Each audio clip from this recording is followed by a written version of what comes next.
The janitor's mop clattered to the marble floor as he found her. A pregnant wife bleeding on the company's back steps, her designer dress torn, her wedding ring still catching the streetlight. Marcus had just thrown her out to marry his mistress, she whispered through tears, unaware that the poor janitor, extending his calloused hand, was about to give her shelter in his one-room basement apartment. The fluorescent lights hummed above them as she gripped her swollen belly, never suspecting that this dying pregnant wife was actually a trillionaire who owned the very company where her husband was about to sign his $8.4 billion deal. 6 months later, the company gala sparkled with champagne and ambition, and when his mother poured wine on her, on the mysterious new CEO everyone had been whispering about, the room fell silent. What she did in that moment didn't just shock him. It left him destitute and bankrupt, stripped of everything he'd schemed to gain, while the janitor who'd saved her life stood beside her in a tailored suit, holding her healthy baby, revealing a connection no one saw coming. Could a single act of kindness rewrite two destinies? Would the man who abandoned his pregnant wife recognize her face before she destroyed his future? The fluorescent lights in the service corridor flickered at 11:04 p.m., casting shadows that made the blood look black instead of red.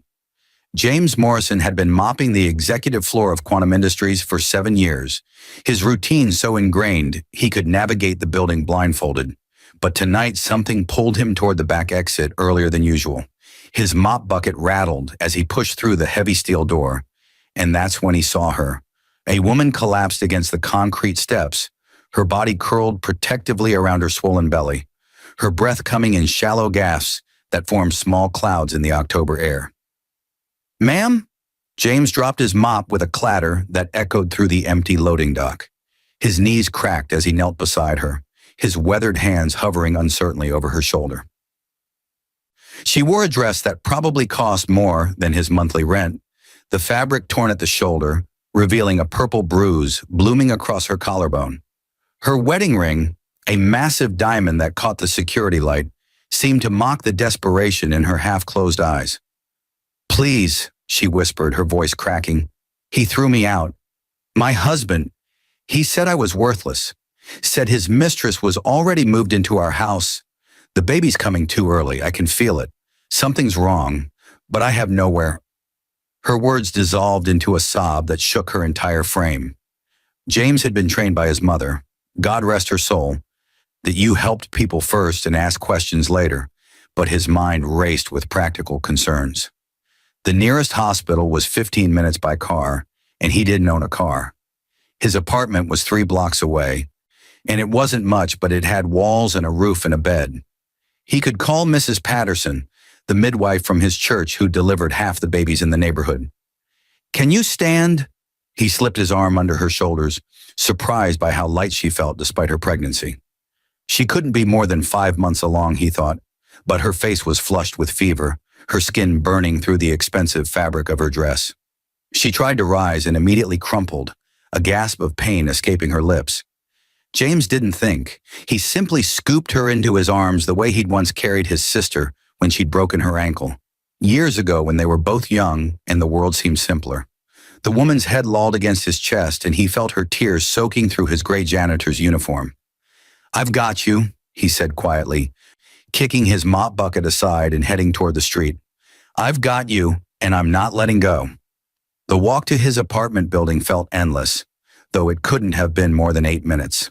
The woman drifted in and out of consciousness, mumbling fragments that painted a devastating picture. Her husband worked at Quantum Industries. She said his name was David Reynolds, and James vaguely recognized it from the executive directory he sometimes glimpsed while cleaning offices. Reynolds was one of the senior vice presidents, the kind of man who walked past janitors without seeing them, who left coffee cups on desks for the cleaning staff to handle, who talked loudly on his phone about deals worth millions. "He's signing an $8.4 billion deal next quarter," the woman whispered as James carried her up the 3 flights of stairs to his apartment, her voice distant and dreamy with fever. "Spent 3 years on it. He kept saying once it closed, we'd be set forever. But then I got pregnant, and suddenly I wasn't part of the we anymore. His mistress, Amanda from accounting, she's 24. I'm 36. He said I'd gotten old."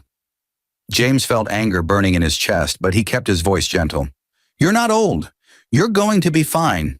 Your baby's going to be fine. His apartment was exactly what he'd feared she'd see.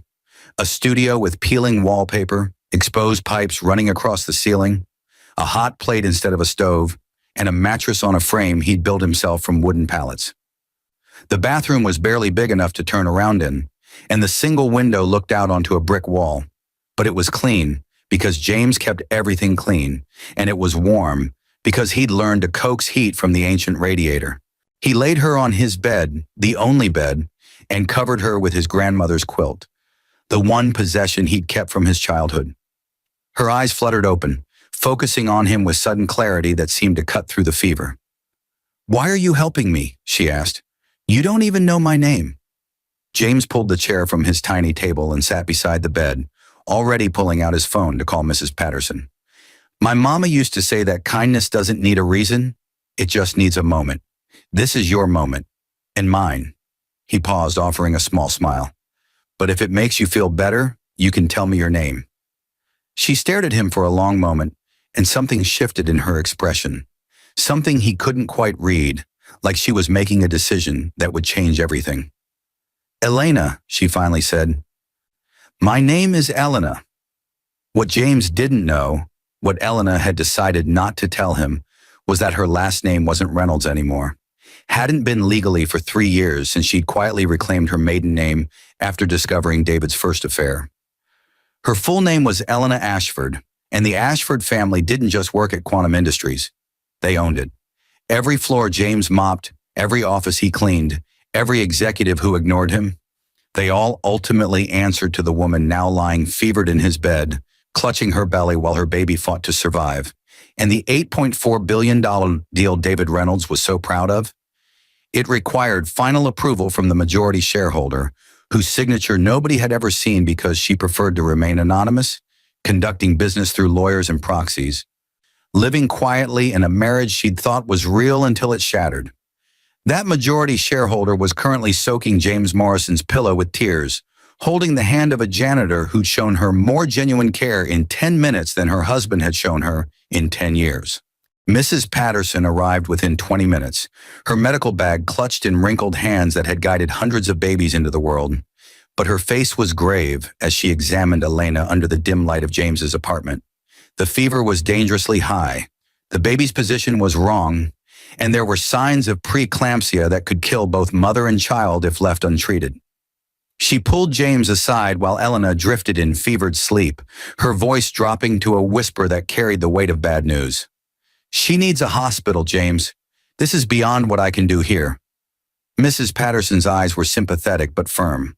Her blood pressure is through the roof, and that baby is in distress. Without proper care, we could lose them both by morning. James felt his stomach drop. But Elena's earlier words echoed in his mind. She had nowhere to go, no one to help her, and her husband had already thrown her away like garbage. What if the hospital asks questions? What if they contact her husband? Then they contact him, Mrs. Patterson said quietly. But that's better than planning a funeral. James made the call, rode with Elena in the ambulance, and sat in the emergency room waiting area for 6 hours, while doctors stabilized her and fought to keep her pregnancy viable. But something unexpected happened when the hospital tried to process her insurance. The system flagged her name, not as Reynolds, but as Ashford, and a private physician arrived within the hour, followed by a lawyer in a suit that probably cost more than James's entire year of rent.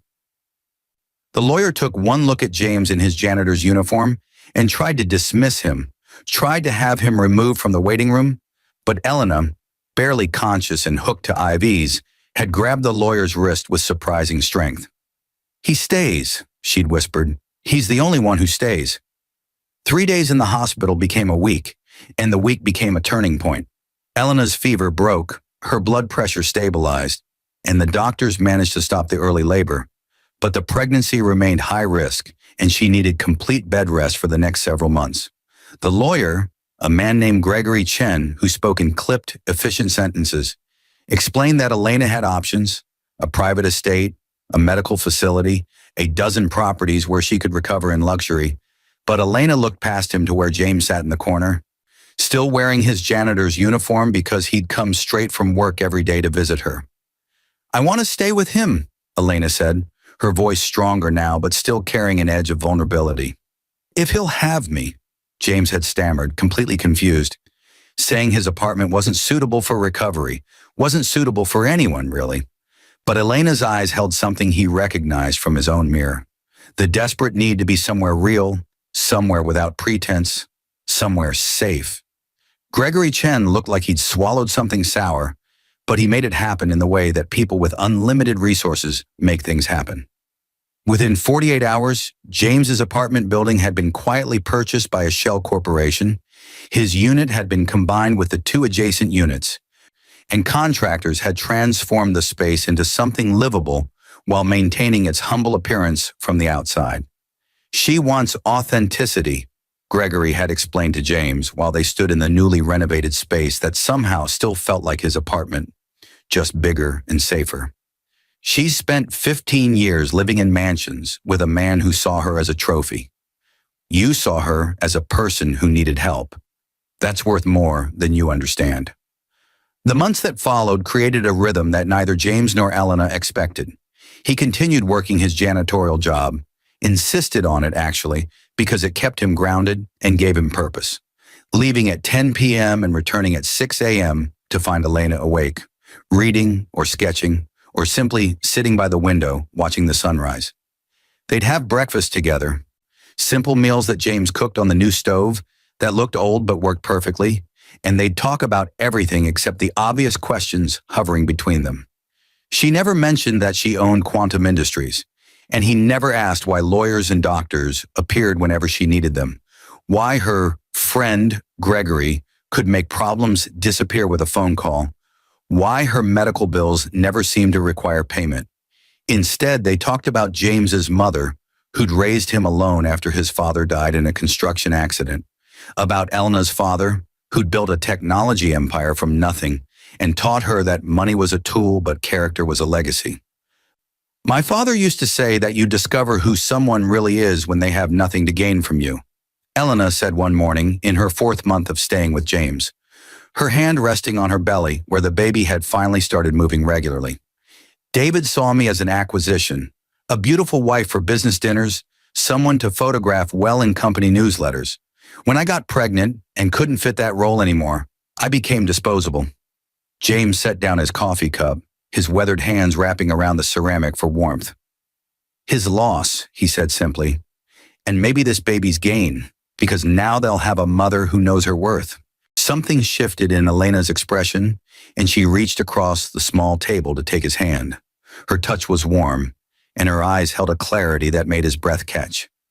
I need to tell you something, James. Several things, actually, about who I am and what I'm planning, because you deserve to know and because... She paused and he saw vulnerability flash across her face. Because you've become important to me, and I don't want secrets between us. That afternoon, while autumn rain drummed against the windows, Elena told him everything. About the Ashford fortune, about her majority stake in Quantum Industries, about the $8.4 billion deal David Reynolds was desperate to close. A deal that would make him wealthy beyond imagination and secure his reputation as a business genius. She told him about the final approval signature that only she could provide. The signature David didn't know he needed from his ex-wife because he'd never bothered to learn about her family legacy, too focused on his own ambitions to see the empire she'd inherited. I've been watching him through my proxies, Elena said, her voice steady now, no longer the fevered whisper of that first night. He's telling people I disappeared, that I was unstable, that the baby probably wasn't even his. He's planning to marry Amanda next month, a big ceremony at the country club. His mother is bragging to everyone about her upgraded daughter-in-law. James absorbed this information, his mind working through implications. You're going to stop the deal. I'm going to do more than that, Elena said. And now her voice carried steel beneath the softness. I'm going to let him get so close he can taste success, and then I'm going to show him exactly what he threw away. But not yet. Not until after the baby's born. Not until I'm strong enough to face him without breaking. The baby, a girl they'd learned from the ultrasound, arrived on a snowy February morning, delivered by the same private physician who'd appeared at the hospital months earlier. James had held Elena's hand through 12 hours of labor, had witnessed the moment new life entered the world, and had felt something in his chest crack open when Elena looked up at him with exhausted joy and said, "She needs a name. Will you help me choose one?" They named her Hope because that's what she represented, the possibility of something better growing from the wreckage of something broken. And when Elena asked James to be Hope's godfather, he'd said yes through tears he didn't try to hide. This gruff janitor who'd learned that protecting people you cared about was the highest calling available to any human. What James didn't know yet, what Elena would reveal only later, was that during her recovery months, she'd been making other plans too. Plans that involved him. Plans that would transform both their lives in ways neither had imagined that desperate night when blood-stained concrete and a janitor's kindness rewrote destiny. The company gala was scheduled for April, Gregory Chen informed them one morning while Hope slept in her bassinet. David Reynolds would be there, celebrating his impending deal. His mother would be there, displaying her diamonds and disdain, and the mysterious CEO, the majority shareholder who'd remained anonymous for years, would finally be revealed to the company at large. Elena looked at James across the breakfast table they now shared every morning, and she asked him a question that would change everything. "Will you come with me? Will you stand beside me when I face them? Because I can't do this alone, and I don't want to." James Morrison, who'd spent 7 years mopping floors and being invisible, looked at the woman who'd come to mean everything to him, at the baby girl sleeping peacefully nearby, and he gave the only answer his heart would allow. "I'll stand with you. Wherever you need me, I'll be there." Neither of them could have predicted what that promise would cost, or what it would reveal, or how completely it would destroy the man who'd thrown away something irreplaceable in pursuit of something hollow. The Quantum Industries annual gala transformed the Grand Belmore Hotel ballroom into a cathedral of wealth and ambition. Crystal chandeliers refracting light across marble floors so polished they reflected the designer gowns and tailored tuxedos like mirrors.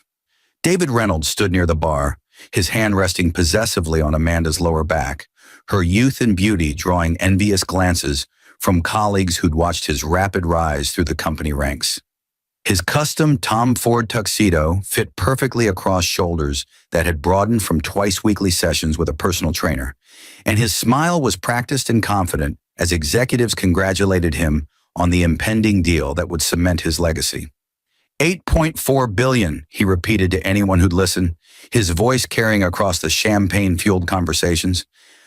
Largest acquisition in company history. The board wanted someone visionary, someone who could see opportunities others missed. That's why they chose me to lead it. What David didn't know, what none of the celebrating executives knew, was that the board hadn't actually chosen him at all, but rather the mysterious majority shareholder had allowed him to believe he was in control, had fed his ego through carefully orchestrated meetings and approvals, building his confidence to heights that would make the fall more devastating. Margaret Reynolds, David's mother, held court near the hors d'oeuvres table in a gown that cost more than most attendees' monthly salaries, her diamonds catching light as she gestured dramatically while explaining to anyone within earshot how her son had finally upgraded from his previous wife.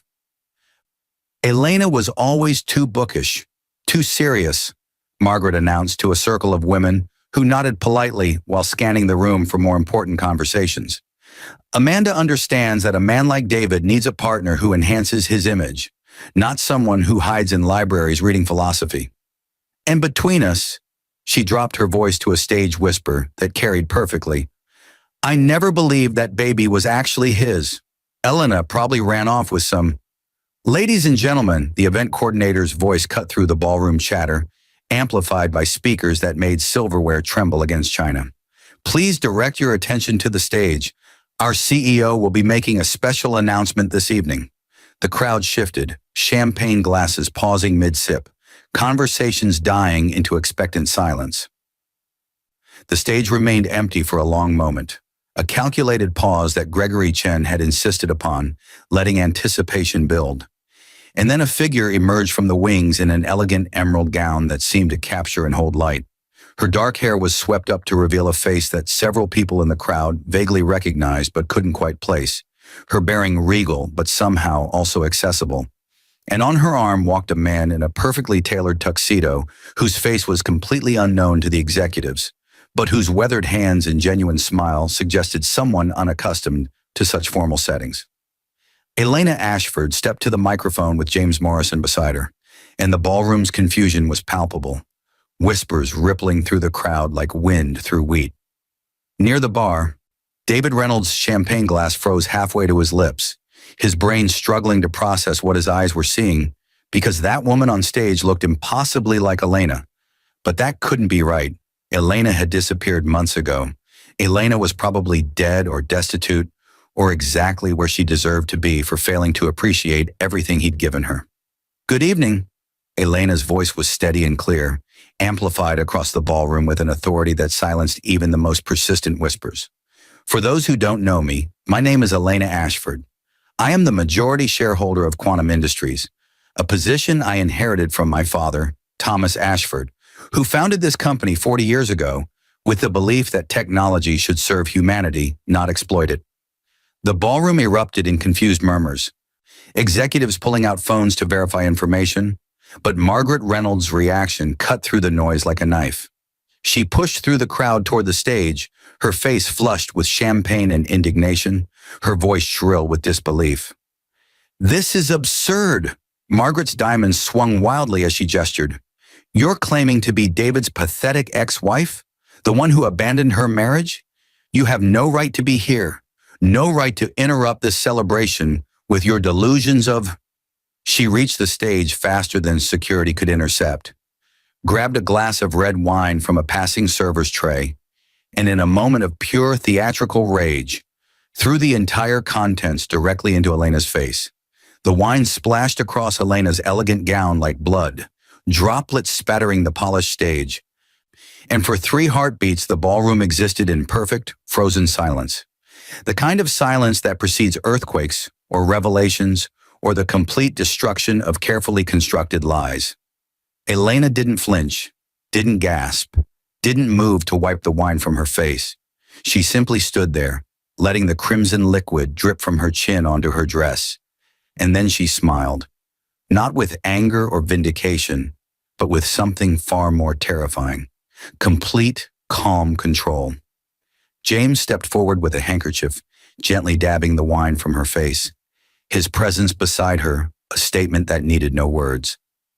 "Thank you, Margaret," Elena said quietly, her voice still carrying through the microphone. "That was illuminating." She turned her attention back to the stunned crowd, and now her voice carried steel beneath velvet. 6 months ago, I collapsed outside this very building, pregnant and bleeding, after my husband, she gestured toward David, who'd gone pale as paper, threw me out of our home to make room for his mistress. I was dying. My baby was dying. And the person who saved us wasn't any of the executives in this room, wasn't any of the colleagues who'd worked alongside me and David for years. It was James Morrison, the janitor who cleaned your offices. James's hand found Elena's, their fingers interlacing naturally, and several sharp-eyed attendees noticed the matching wedding bands that caught the chandelier light. The revelation rippled through the crowd like a shockwave, but Elena wasn't finished. "James gave me shelter when I had nothing, asked for nothing in return, and showed me what genuine character looks like. He became my husband 3 weeks ago, and the father my daughter desperately needed." Elena's eyes found David in the crowd, and her voice dropped to something more intimate, more devastating. "Which brings us to the $8.4 billion deal you've been celebrating, David. The deal that requires my signature, the majority shareholder's approval, to close." David's face transformed from pale confusion to bright red understanding, his mouth opening and closing soundlessly as the implications crashed over him. Amanda had released his arm and stepped away, her survival instincts recognizing a sinking ship. Margaret stood frozen at the base of the stage, wine glass still clutched in her hand, her social power evaporating in real time. "I've reviewed your proposal extensively," Elena continued, her voice carrying to every corner of the silent ballroom. "The deal itself is actually quite sound. Good for the company, good for shareholders, potentially good for our employees. But it has one fatal flaw." She paused, letting the tension build. It requires integrity from its leadership. And you've demonstrated conclusively that integrity is something you abandoned the moment it became inconvenient. So here's what's going to happen. Gregory Chen appeared from the wings, carrying a leather portfolio that he handed to Elena. She opened it, revealing documents that she held up for the cameras that had been discreetly positioned to record this moment. Because Elena believed in documentation, in proof, in making sure the truth couldn't be twisted or denied.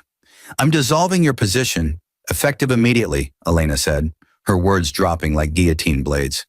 "Your department will be restructured under new leadership. The deal will proceed, but without you.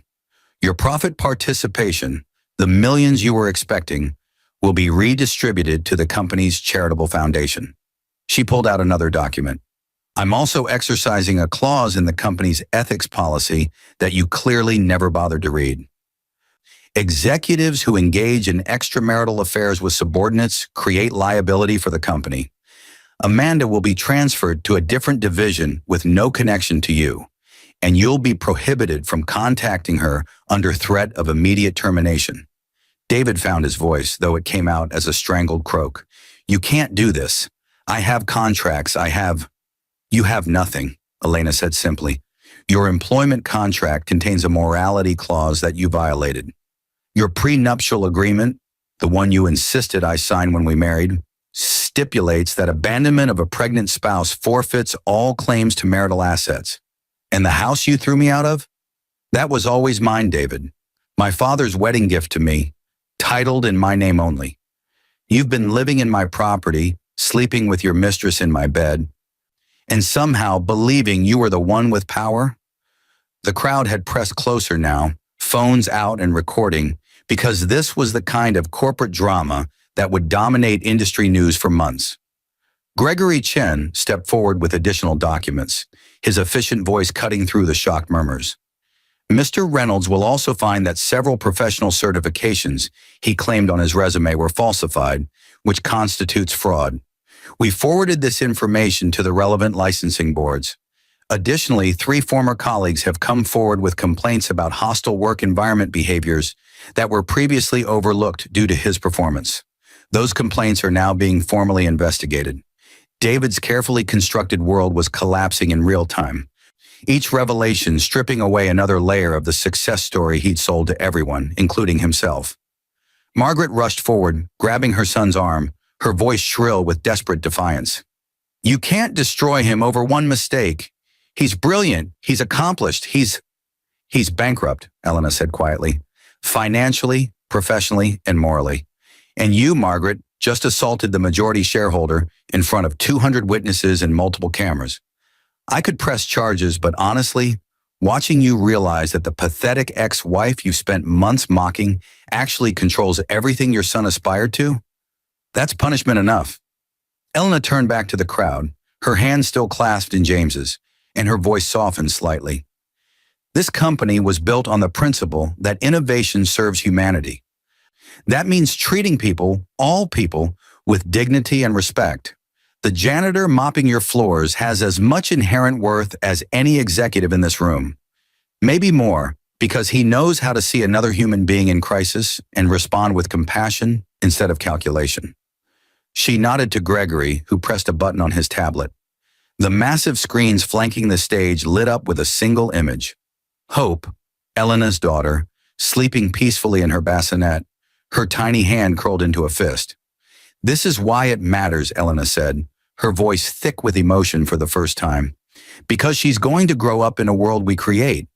And I want her to learn that power without character is tyranny, that success without integrity is hollow, and that the people we dismiss in our arrogance often hold the keys to everything we claim to value." The ballroom remained silent as Elena and James walked off the stage together, security personnel moving to escort David and Margaret from the building. But before she left, Elena turned back one final time, her eyes finding David's across the crowd. "You threw away something irreplaceable because you couldn't see its value," she said. "That's not my tragedy, David. It's yours. And you'll spend the rest of your life knowing that the janitor you walked past without seeing became the husband I chose, the father my daughter needed, and the man who showed me what real wealth actually looks like." The doors closed behind them, leaving chaos and shocked whispers in their wake. But Elena felt only peace, the kind that comes from standing in truth after months of strategic silence.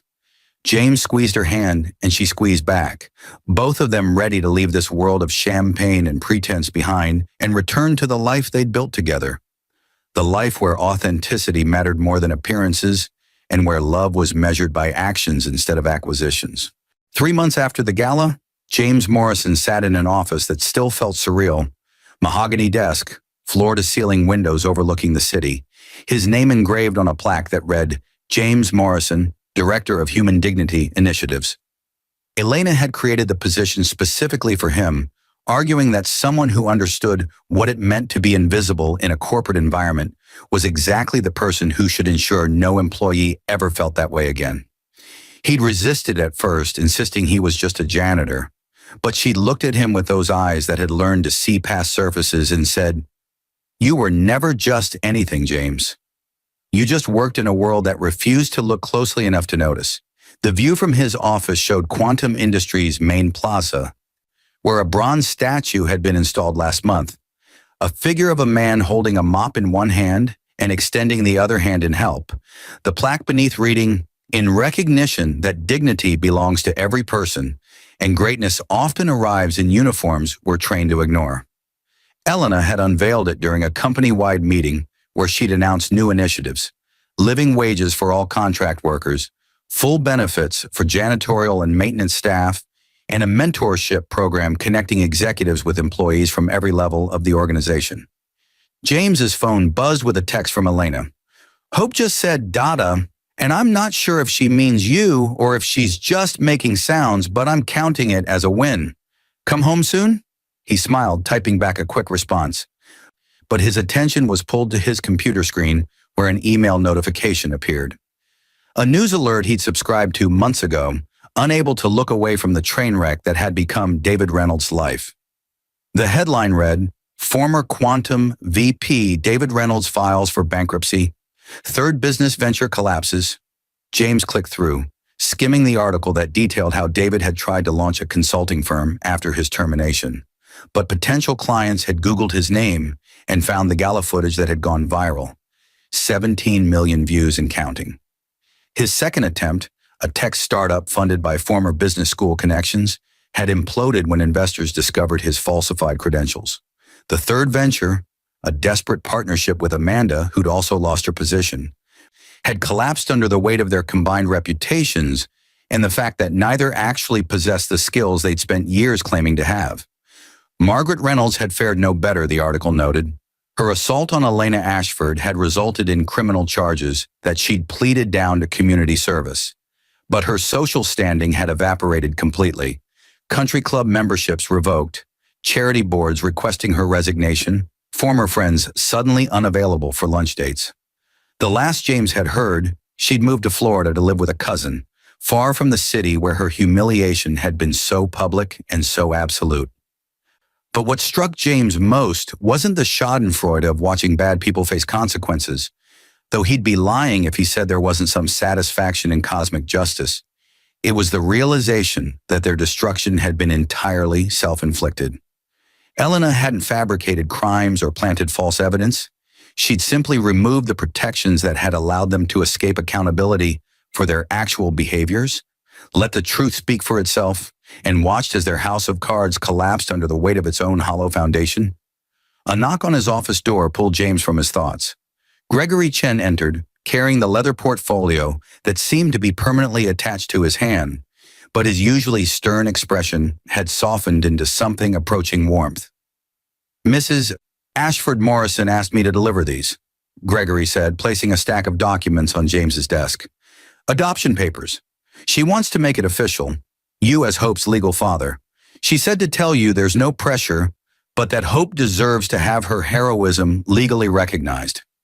James felt his throat tighten, his weathered hands trembling slightly as he reached for the papers. "I'm a janitor who got lucky, Gregory.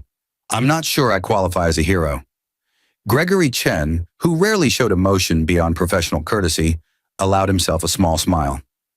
"Mr. Morrison, I've worked for the Ashford family for 20 years. I watched Elena grow up, saw her marry a man who valued her for her name and connections, witnessed her slowly lose herself trying to be whatever David Reynolds needed her to be. The night you called from the hospital, I arrived expecting to manage another crisis. Instead, I found a janitor in a stained uniform who'd given up his only bed for a stranger and was prepared to max out credit cards he didn't have to pay medical bills for a woman whose name he didn't even know. He paused, his professional composure cracking slightly. That's not luck, Mr. Morrison. That's character. And it's exactly what Hope needs, modeled for her as she grows up. After Gregory left, James sat with the adoption papers, reading through the legal language that would make official what his heart had already claimed, that Hope was his daughter in every way that mattered, that families were built on choice and love rather than biology alone, and that the scared, broken woman he'd found bleeding on concrete had become the center of a life he'd never imagined possible. His phone rang, Elena's number, and he answered to hear Hope's babbling in the background, punctuated by Elena's laughter. "James, she's doing it again," Elena said, breathless with joy. "She keeps pointing at your photo and making sounds. I think she misses you. We both do. When are you coming home?" Home, the word still felt miraculous because home wasn't the renovated apartment anymore. They'd moved to a house 6 weeks ago, nothing ostentatious but comfortable, with a yard where Hope could eventually play and a kitchen large enough for the family dinners James had already started planning. Home was wherever Elena and Hope were, this ready-made family that had emerged from tragedy and transformed into something beautiful, precisely because it had been forged in truth rather than pretense. "I'm leaving now," James said, already shutting down his computer and grabbing his jacket. "Tell Hope that Dada is on his way." The drive home took him past the alley behind Quantum Industries, and James found himself glancing at the spot where he'd found Elena that October night. The concrete had been pressure washed long ago. No trace remaining of the blood that had marked the moment both their lives had pivoted towards something better. He thought about David Reynolds, probably sitting in some cheap apartment, drowning in debt and regret, unable to comprehend how completely he'd miscalculated. David had believed that value came from titles and bank accounts and the ability to control others, never understanding that real wealth was measured in relationships that survived crisis, in children who reached for you with unconditional trust, in partners who chose you not for what you could provide, but for who you were when everything else was stripped away. Elena had told him once during those quiet months of recovery that her father had built Quantum Industries on a single principle, that technology was only as valuable as the humanity driving it, that innovation without ethics was just elaborate selfishness, and that the measure of any organization was how it treated the people with the least institutional power. David had worked at Quantum for 12 years and never absorbed that lesson, too focused on his own advancement to notice the foundation he was standing on. James pulled into the driveway of their home, modest by billionaire standards but luxurious by his previous experience, and saw Elena on the porch, Hope in her arms, both of them backlit by the setting sun.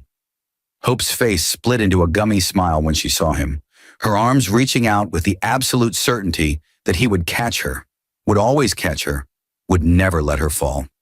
"Dada," Hope said clearly, the word unmistakable this time, and James felt something in his chest crack open the way it had the night she was born, the recognition that life could ambush you with grace when you least expected it.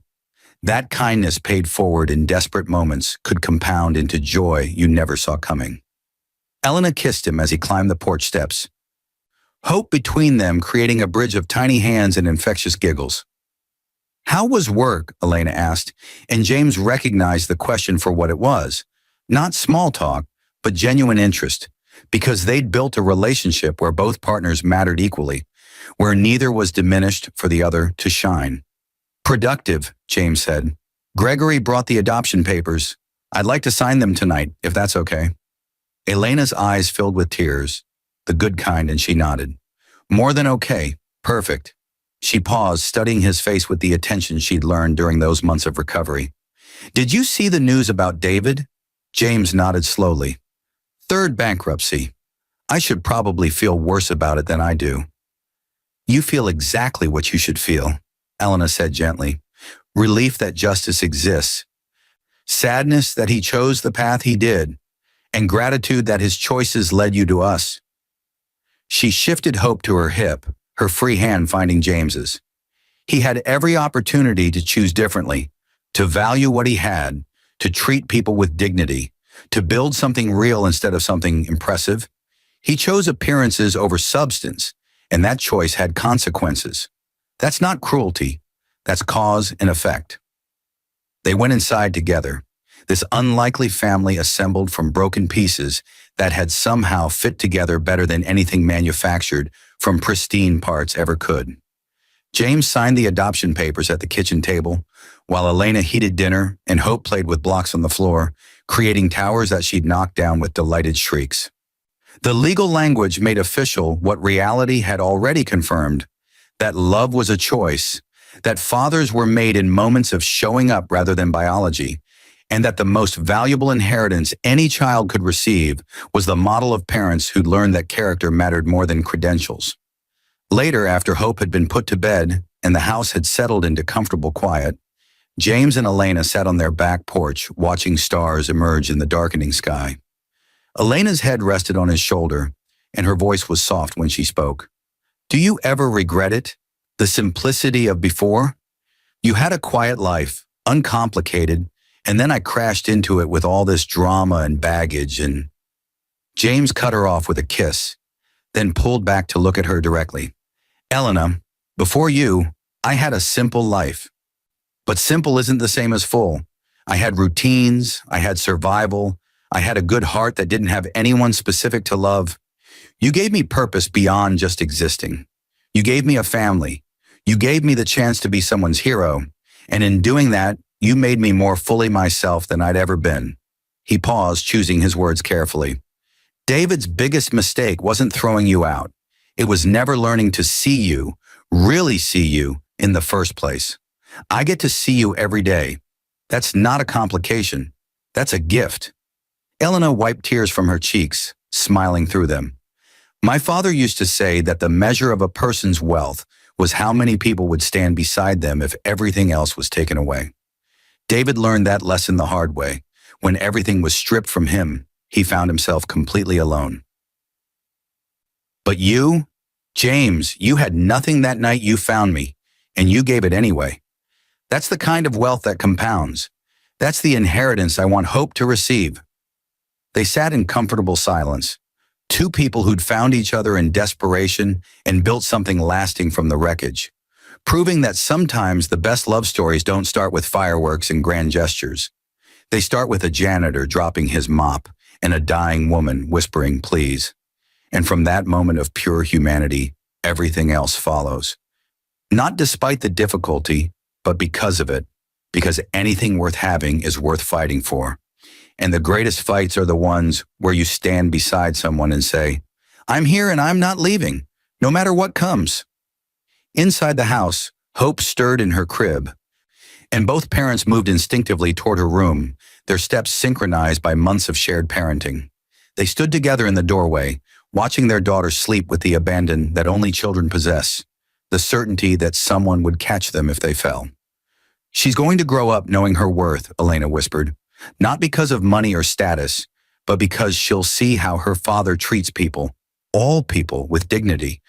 She'll see that real strength is choosing kindness when cruelty would be easier, that real courage is helping strangers who can't repay you, and that real love means seeing someone's soul instead of their circumstances."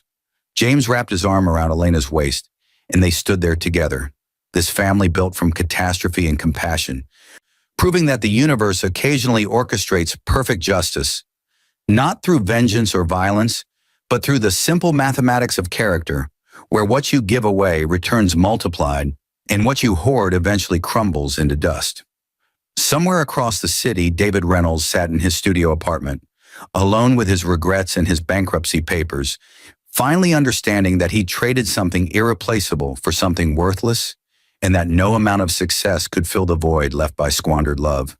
But here, in this modest house where a former janitor read adoption papers and a trillionaire heated baby bottles, and a child slept soundly, knowing she was cherished, the story had found its proper ending, not with revenge or destruction, but with the quiet triumph of people who'd learned that the greatest wealth is measured in moments like these, when you're surrounded by people who choose you not for what you can provide, but for who you are when everything else falls away.